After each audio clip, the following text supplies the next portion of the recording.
자, 이번 시간에는 여러분들께서 만약에 사주에 관심이 많다든지 아니면 사주를 좀 공부하고 계시다. 아니면 전에 공부를 했는데 도대체 이것을 사주를 어떻게 풀어야 되는지 이 푼다는 말이 수학 문제나 과학 문제 풀듯이 풀리는 건 아니기 때문에 어떤 식으로 해석을 해서 이야기를 해야 되는지 그것을 일명 통변이라고 합니다. 그런 부분에 대해서 제가 말씀드릴 테니까 뭐 사주를 잘 모르시는 분들 같은 경우는 좀 이해하기 좀 어려울 수도 있겠지만 그렇다고 하더라도 사주를 앞으로 뭐 배워보고 싶다라든지 아니면 공부를 지금 하고 있는 중인데 도대체 이걸 어떤 식으로 해서 통변을 해서 풀어서 이야기할지 잘 좀 기준이 잘 안 서는 분이 계시다고 하면 잘 들어주시기 바라겠습니다. 자, 기본적으로 우리가 사주팔자라는 것은 제가 수없이 얘기했고 또 제 영상만 보시는 건 아니고 다른 데에서도 영상을 많이 보시기 때문에 사주팔자가 무엇이라는 것은 잘 아시리라 생각합니다. 하지만 여기서 적으면서 어떻게 풀어나가야 되는지 한번 말씀드릴 테니까 잘 보시기 바라겠습니다. 자, 우리가 기본적으로 연월 일시를 가지고 사주라고 한다는 것은 다 알고 계시죠? 이 연과 월과 일, 시 이렇게 되어 있는데 기본적으로 잘 아셔야 될 것은 이 천간과 지지 속에서 무엇을 기준으로 잡느냐? 이 일간은 나를 나타냅니다. 나. 그래서 일간이 무엇인지 첫눈에 사주를 볼 때 딱 알아야 됩니다. 물론 뭐 당신 띠가 무슨 띠다 했을 때 이 연지를 보고서 이야기는 하지만 그거는 뭐 띠가 무슨 띠인 게 중요한 것이 아니고 내가 처음에 딱 봤을 때 무슨 기운을 갖고 태어났느냐. 우리가 이제 오행에 보면 오행 다 아시겠지만 오행이라는 것은 이 목, 화, 토, 금, 수라는 게 있는데 이 오행 중에서 우리가 보면 목의 기운은 갑과 을이 있고 화는 병정, 토는 무기, 그리고 금은 경신, 수는 임계라고 있는데 이게 내가 딱 봤을 때 오행을 무엇을 갖고 태어났는지 그것을 첫 번째로 딱 보셔야 됩니다. 그래서 첫 번째는 뭐냐? 일간의 오행을 딱 파악을 해라 무조건. 그래서 오행이 무엇인지 첫 번째로 딱 보는 눈을 여러분들이 항상 여러분들이 그것을 눈을 길러야 됩니다. 두 번째는 오행이 결정이 되면 그 다음에는 이 월지, 이거는 이제 우리가 월지라고 하는데 이 월지는 무엇입니까? 계절을 나타내는 거죠. 계절. 몇 월생이냐 내가 봄에 태어났느냐 겨울에 태어났느냐 이 계절을 기준으로 했을 때 이 오행이 몇 월 달에 태어났는지 이 관계를 잘 아셔야 됩니다. 그래서 두 번째는 일간을 딱 보고 월지 그러니까 이거는 몇 월생이냐 몇 월생인지 이걸 보는 겁니다. 그래서 이 몇 월생은 바로 계절을 나타낸다. 즉 내가 목의 기운을 갖고 태어난 사람은 봄에 태어났을 때하고 또 가을에 태어났을 때, 겨울에 태어났을 때 다 다릅니다. 그리고 이 월지는 우리가 보면 보통 3개월로 해서 1년에 4계절에서 12달로 되어 있는데 기준점을 잡을 때 내가 이 일간을 중심으로 걸록의 기운이냐, 양인의 기운이냐, 아니면 뭐 장생이냐, 목욕, 관대 뭐 여러 가지가 12운성으로 그 기운을 나타낼 때 그걸 보게 되는데 그런 기운을 보기 위해서도 보지만 또 월지가 나타내는 것은 무엇입니까? 월지를 또 다시 나누면 이 첫 번째로는 월지 같은 경우는 격을 구성을 합니다. 이 월지가 이제 내격, 물론 특별격 같은 경우 그거는 이 꼭 월지만 갖고 되는 건 아니지만 일반 내격을 해서 정격을 놓고 볼 때는 이 격을 우리가 결정을 하게 됩니다. 그리고 두 번째는 무엇입니까? 월지가 결정이 되면 이 월간 월지를 중심으로 해서 대운이 결정되겠죠. 대운.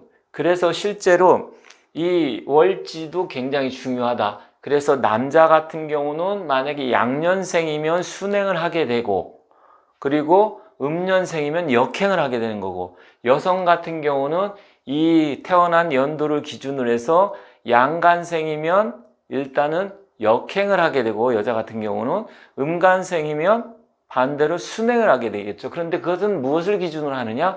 이 계절의 기운을 갖고 월지를 중심으로 해서 결정이 됩니다. 그래서 딱 한눈에 놓고 봤을 때 태어난 일간을 중심으로 해서 몇 월생인지 이게 한눈에 딱 들어와야 됩니다. 그런데 여기서 또 주의해야 될 점이 있습니다. 세 번째는 무엇을 주의해야 되냐? 이 월지를 놓고 봤을 때 계절을 중심으로 놓고 본다고 했는데 여기서 이 진, 술, 축, 미, 월을 굉장히 잘 봐야 됩니다. 우리가 연, 일, 시에서 지지에서는 이 진술축미가 왔을 때 그 고유의 기운인 토의 기운으로 보게 되지만 만약에 계절적으로 놓고 봤을 때 이 월지에 진술축미가 왔을 때는 기본적으로 이건 토의 기운인 것은 맞지만 진이라는 것은 인묘진 방합의 목곡으로 해서 목의 기운으로 보고 봄의 기운으로 보고요. 그리고 술은 신유술 금의 기운으로 보고 또 토의 기운을 갖고 있지만 가을의 기운으로 본다. 축은 겨울, 미는 여름, 화의 기운으로. 그래서 만약에 진월에 태어났느냐 축월에 태어났느냐 딱 봤을 때 이건 무조건 토다 이렇게 보시면 안 됩니다. 아시겠죠? 그래서 기본적으로 여러분들이 내가 태어난 나의 일간을 중심으로 몇 월생인지 그게 또 진술축미월에 태어났는지 이 진술축미월은 각 계절의 끝에 있기 때문에 환절기적인 현상을 나타내는데 일례로 만약에 내가 진월에 태어났다. 그럼 진이라는 것은 기본적으로 토의 기운이지만 이것은 뭐라고 했습니까? 만약에 월지에 있다 그러면 인, 묘, 진 했을 때 이것은 무엇입니까? 목의 기운이고 봄의 기운이죠. 그럼 봄의 기운이기 때문에 결국 뭐냐? 진월에 태어났지만 실질적으로 이 진월이라는 것은 내가 목기를 갖고 있을 때 물론 신자진 삼합의 수고가 되지만 기본적으로 이거는 봄 기운이기 때문에 이 속에는 을개무라 그래서 개수도 들어있고 또 을목도 들어있잖아요. 그죠? 그래서 무토가 물론 본기로서 갖고 있지만 기본적으로 딱 했을 때 이 진월 속에는 내가 만약에 간목의 기운이나 을목의 기운을 갖고 태어났을 때 진월에 태어났다. 그러면 토니까 재성의 기운이어서 나의 기운을 빼니까 내가 신약하구나. 무조건 이렇게 보시면 안 된다는 겁니다. 그래서 여러분들께서 사주를 딱 중요한 것은 앞으로 한눈에 이게 눈에 딱 들어와야 되는데 그 정도 되려고 하면 사실 처음에는 쉽지가 않기 때문에 여러분들께서 만약에 공부를 하시는 분이라고 하면 기본적으로 내가 이걸 어떻게 중심을 잡고 이거 풀어나가야 되지 했을 때 무조건 딱 기준점을 일간을 잡고 월지를 잡고 풀어나가시면 됩니다. 그래서 어떤 분한테 만약에 상담을 한다는데 풀을 때 당신은 간목으로 태어났는데 인월에 태어났다든지 아니면 뭐 5월이니까 사오미 할 때 5월 화의 기운을 갖고 태어났다든지 이런 식으로 풀어나가면 됩니다. 그래서 기본적으로 딱 이것을 중심에 놓고 보셔야 된다는 점. 그리고 진술축미는 무조건 여러분들이 토의 기운으로 보면 안 된다. 특히 월지에 있을 때 그것을 여러분들이 항상 주의를 하셔서 보셔야 됩니다. 그렇게 한 다음에 이제 네 번째는 뭐냐?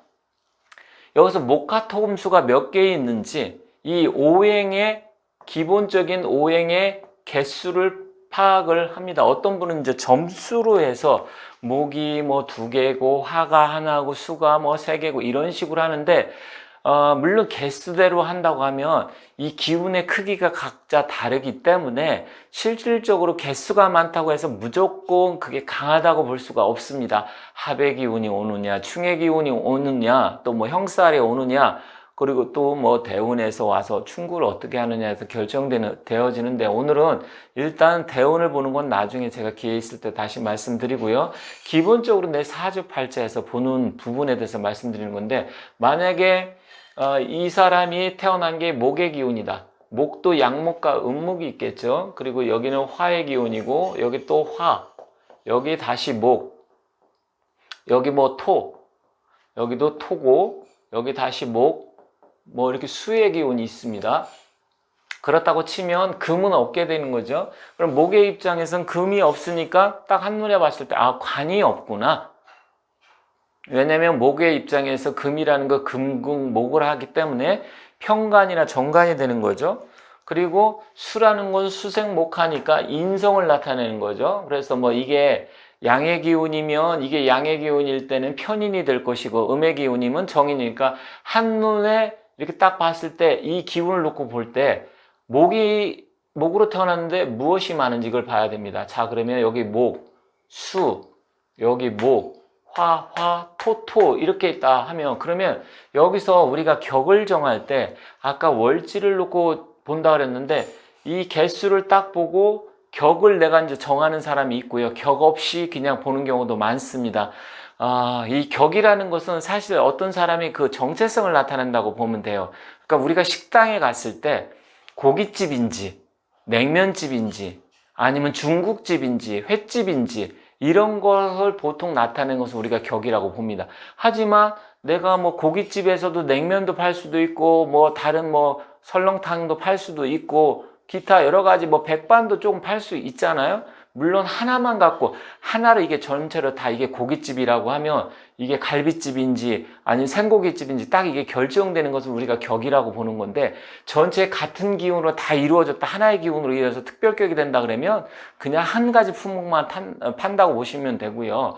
이 격이 다양성이 있다는 건 분식집처럼 여러 가지 메뉴를 판다고 보시면 될 것입니다. 그래서 이 격을 딱 놓고 보시는 분도 있지만 격이 아니고 그냥 전반적으로 이 기운으로 푸는 방법도 있기 때문에 격이 나중에 많이 하다 보면 그렇게 뭐 썩 격대로 가지는 않는다는 것을 아시게 될 겁니다. 다만 이 격이 결정되어진다는 것은 그 집의 음식점이 좀 전에 말씀드렸듯이 고깃집인지 냉면집인지 중국집인지 이런 것을 결정하면서도 하나하나를 놓고 봤을 때 추가적인 메뉴가 무엇이 들어가는지 이렇게 보여질 수 있다. 여러분 이해하시면 됩니다. 자, 그 다음에 이 개수를 딱 놓고 봤을 때는 그 다음에는 뭐냐면 오행 개수를 놓고 보면 이게 또 굉장히 중요한데요. 십신과 육친이라고도 하는데 육친. 자, 육친은 무엇입니까? 우리가 비견겁제라든지 편제, 정제, 식신, 상관 이런 걸 십신, 육친이라고 하는데 그게 무엇인지 딱 한눈에 들어와야 됩니다. 왜 그러냐면 모든 사주는 이 목화토금수 기운으로 해서 일단 구성이 음양오행이 구성이 되어져 있지만 실질적으로는 이 십신, 육친을 가지고 해설을 하고 풀어나가고 통변을 하기 때문에 이것을 모르면 안 됩니다. 그래서 나를 생해주는 것은 인성이요. 내가 극하는 건 목국토하니까 토 이거는 재성이고 또 나의 같은 편인 비견겁제고 내가 생하는 화의 기운은 뭐 식신상관이다. 이게 한눈에 딱 들어와야 됩니다. 그래서 딱 봤을 때 그 중에서 가장 많고 기운이 강한 게 그 사람의 특징적으로 나타나는 경우가 많습니다. 만약에 예를 들어서 목의 기운인데 화의 기운이 많아서 식상이 굉장히 많다. 그러면 나의 기운을 빼는 거니까 일단 어떻습니까? 신약하다고 일단 볼 수 있겠죠.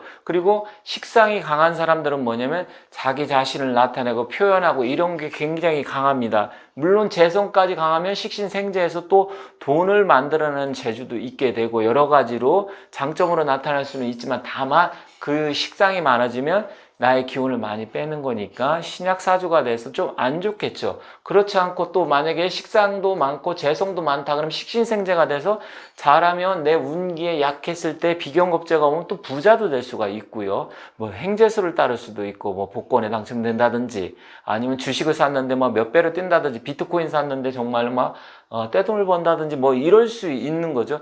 그것을 한눈에 딱 보셔야 됩니다. 이해 가셨죠? 그래서 기본적으로 이 5가지 이게 여러분들이 한눈에 딱 들어와야 돼요. 그 다음에는 이제 12운성이 어떻게 되고 여기에서 형충파해가 어떻게 되고 합은 어떻게 되고 이런 부분을 이제 살을 붙이게 되는 건데 그래도 모든 기본적인 요소는 이 부분에 대해서 거의 이게 60에서 70% 정도 좌우를 합니다.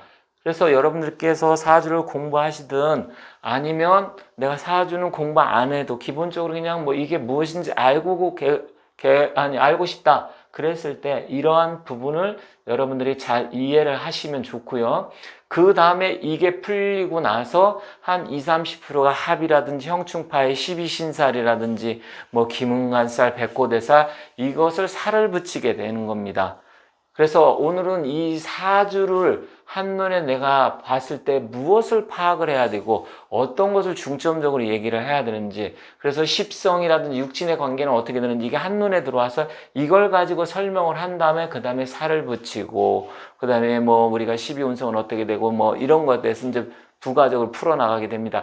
이것을 한 다음에 그 다음에 이제 결정되는 게 다음 단계가 무엇이냐, 이건 사주만 놓고 보는 거고요.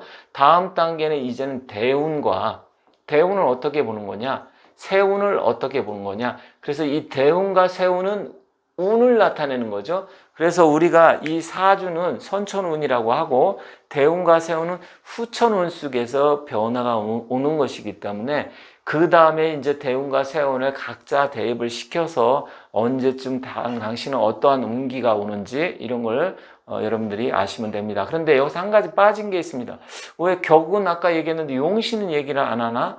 근데 용신도 한눈에 딱 들어오는 게 있고, 용신이 중요하긴 합니다. 한눈에 들어오는 게 있고, 이게 용신인지 저게 용신인지 저게 이신인지 귀신인지 이게 어려운 부분이 굉장히 까다롭고 힘든 부분이 있습니다. 특별급 같은 경우는 그냥 하나가 기운으로 이루어졌기 때문에 그게 오면 되는데, 일반 내격 중에서도 이게 억부용신인지 통간용신인지 병약용신인지, 그런데 이거는 지금 굉장히 좀 어려운 부분이고 디테일하게 들어가야 돼서 제가 지금 말씀을 안 드리지만, 이게 기본적으로 한눈에 딱 들어오면 용신도 어느 정도 공부하다 보면 물론 대운의 흐름과 세운의 흐름에 따라 변화는 오지만 딱 한눈에 봤을 때 아 이게 용신이구나 금방 감이 잡힙니다. 그래서 그거는 뺐는데, 어쨌든 이 자체만 기본적으로 알고 계시다고 하면 나머지 이제 용신풀이는 뭐 다음에 기회 있을 때 제가 또 하고요. 그래서 이 정도만 알고 있으면 용신은 굳이 몰라도 꼭 당신은 이게 용신이다 얘기를 안 해도 그냥 어떤 게 왔을 때 재성이 용신인지 아니면 목이 용신인지 화가 용신인지